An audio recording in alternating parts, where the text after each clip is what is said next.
Bonjour, je suis Maud. Pour ceux qui ne me connaissent pas, je propose souvent sur ma chaîne des tests, tutos et conseils pour que tu puisses faire toi-même et te guider vers une démarche plus écologique. Je suis ravie de te retrouver aujourd'hui pour une vidéo tuto de couture, la réalisation de sa première petite robe d'été. On nous préconise plutôt de débuter par des accessoires de couture plutôt que des vêtements. J'ai commencé à faire des petits accessoires, mais c'est pas quelque chose qui me motivait vraiment à coudre. Et du coup, pendant un petit laps de temps, j'ai arrêté de coudre. Donc je préconise vraiment de faire un premier vêtement et qui vous plaise. Ça pourra peut-être être difficile quand on débute la couture, mais au moins c'est quelque chose qui vous plaira. La plupart du temps, les youtubeuses mode que je suis, elles ont fait des études de mode ou en tout cas elles ont appris à coudre grâce à l'un des membres de sa famille, ce qui n'est absolument pas mon cas. Et c'est vrai que souvent les tutos ou même les vidéos qu'on trouve sur internet nous fait très vite complexer parce que du coup on voit toujours un vêtement réalisé super compliqué et on a l'impression que c'est très facile pour eux. Donc vous allez me suivre un petit peu dans cette aventure de réaliser sa première robe d'été. Allez, c'est parti!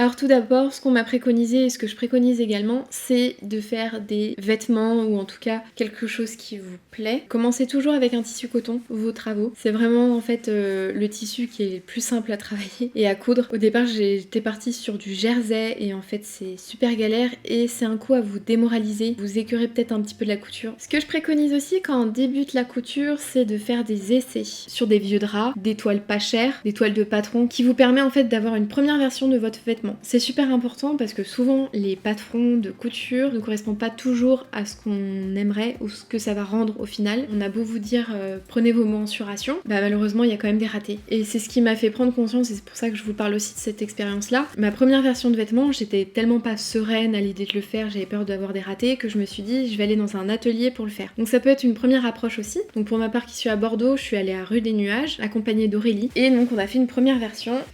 Elle m'a pris mes mensurations, d'après ce que disait le patron, je devais faire une taille 42. Malheureusement, je me suis rendu compte qu'elle était beaucoup trop grande. Donc c'est pour ça que je refais d'ailleurs une deuxième version. Privilégiez la toile de patron. Alors vous allez me dire, on perd énormément de temps. Alors oui, vous allez perdre 1 heure de votre temps, mais vous allez savoir à la fin quelle taille il vous faut pour le réaliser dans votre tissu. Souvent en plus, les tissus que vous allez utiliser coûtent relativement cher et du coup ça serait dommage de gâcher votre tissu si vous n'avez pas auparavant tester sur une toile. N'hésitez pas quand vous commencez la couture, il y aura toujours des gens un petit peu plus experts forcément, donc vous trouvez beaucoup de conseils sur YouTube. Vous avez également l'encyclopédie de la couture que je recommande vraiment si vous débutez la couture et que vous prévoyez d'en faire régulièrement. Ça vous donne beaucoup de conseils sur les matières utilisées, les tissus, c'est vraiment complet en fait, sur tout le matériel de base qu'il vous faut. Vous avez aussi des patrons dedans, des explications franchement claires et bien illustrées, et des fois c'est mieux expliqué que certaines vidéos sur YouTube.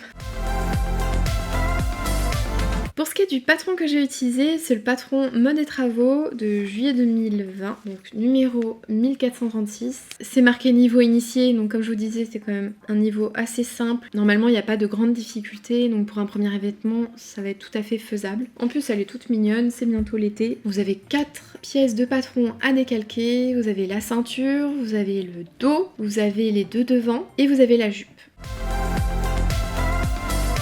La chose primordiale, c'est qu'il faut tout noter. Le nom de la pièce, son numéro, le nombre de fois où elle doit être coupée, le milieu droit fil, car c'est ça qui va nous guider pour savoir justement où placer notre tissu en fonction de la pièce de patron, et toutes les autres annotations. Là par exemple on a des crans de montage avec des lettres, donc ne pas hésiter à les noter. On positionne son patron, on positionne le papier transparent par-dessus, on va s'aider de notre petite règle, on trace tout autour. On a un premier cran de montage, ici, je le fais à 40 pour ma part, et j'annote la première lettre que je croise. Donc là, il y a la notation du milieu droit fil, on le note. Droit fil. Donc là, on vérifie bien maintenant qu'on a tout annoté. Donc maintenant, on va s'occuper d'ajouter les marges de couture de 1 cm tout autour, et on va s'aider de ce fameux trait pour faire nos marges de couture de 1 cm. On va se positionner sur notre trait qu'on a fait. Et on va tracer. On va se positionner sur un petit trait de coupe et faire un tout petit trait, comme ceci. Et on en fait plein en fait, pour former en fait l'arrondi qu'on cherche. Donc maintenant on va pouvoir le découper avec bien évidemment les marges de couture. Ensuite, on décalque toutes les autres pièces et on se retrouve juste après. Du coup on se retrouve quelques jours après, donc j'avais décalqué la taille 40. Après réflexion je me suis dit que la taille 42 que j'avais faite en robe dorée était très grande, donc je vais décalquer en taille 38 et faire ma toile de patron en taille 38. Heureusement que j'ai pensé à faire ça parce que ça reste encore très grand. On a encore beaucoup trop de tissu. Et là finalement je vais devoir faire une taille 36. Bon du coup c'est reparti. Un peu dégoûtée mais bon c'est pas grave hein. C'est une étape super importante. Moi je me suis installée juste là. Ça je vais tout repasser. Donc ça prend pas beaucoup de temps en plus. Et puis comme ça on aura un tissu tout lisse pour accrocher ces pièces de patron et avoir un vêtement vraiment bien fini et nickel. On se retrouve juste après.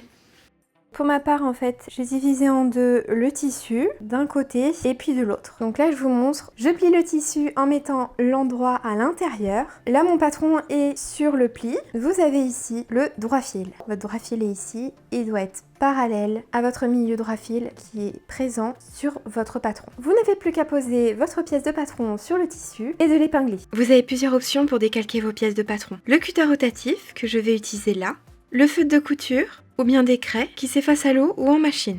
Et ensuite, découper avec des ciseaux de couture. Ma pièce est découpée, il me reste à faire l'écran de montage au ciseau de 2 mm.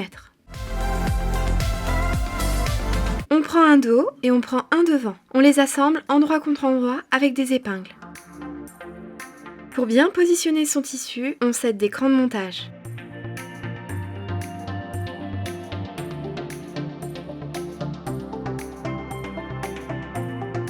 On fait pareil de l'autre côté. Et on refait la même chose avec la doublure. Il ne nous reste plus qu'à piquer au point droit les côtés à 1 cm. On ouvre les coutures, puis on les repasse. Il n'y a plus qu'à assembler la doublure endroit contre endroit en s'aidant toujours d'écran de montage. On trace la pointe du décolleté avec un feutre et sa règle à 1 cm du tissu. Cela facilitera la couture. Puis on passe en machine et on coud à 1 cm. On ne coupe pas le bas. Il ne nous reste plus qu'à cranter les arrondis et la pointe du décolleté. Puis on retourne le corsage. On peut s'aider de baguettes chinoises. On bâtit le bas.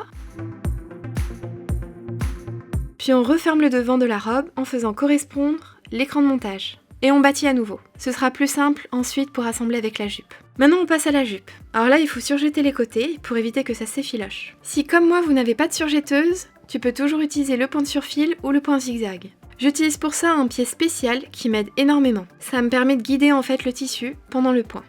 Je positionne mon tissu comme ceci sur le pied de biche. On positionne les deux pans de jupe endroit contre endroit, on épingle puis on coud à 1 cm tout du long. Il n'y a plus qu'à assembler le corsage à la jupe, endroit contre endroit également. On coud et c'est tout bon. Il ne nous reste plus qu'à faire l'ourlet doublé de 1 cm en bas de la jupe. Vous avez deux rentrées de 1 cm et puis on pique tout du long. On la plie en deux, endroit contre endroit. On va coudre tout autour, comme ceci, en laissant bien évidemment une ouverture de 6 cm au milieu pour pouvoir retourner sa ceinture. Il n'y a plus qu'à refermer l'ouverture et voilà le résultat.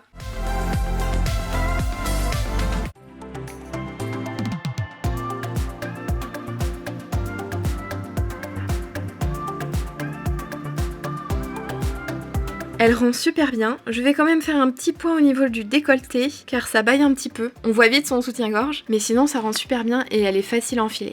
N'hésite pas à me dire ce que tu en penses en commentaire, je te répondrai avec grand plaisir. En tout cas, si t'as aimé ma vidéo, n'oublie pas de laisser un petit pouce vers le haut et de t'abonner en activant la cloche, comme ça tu seras notifié de toutes mes prochaines vidéos. Et quant à moi, je te dis à bientôt.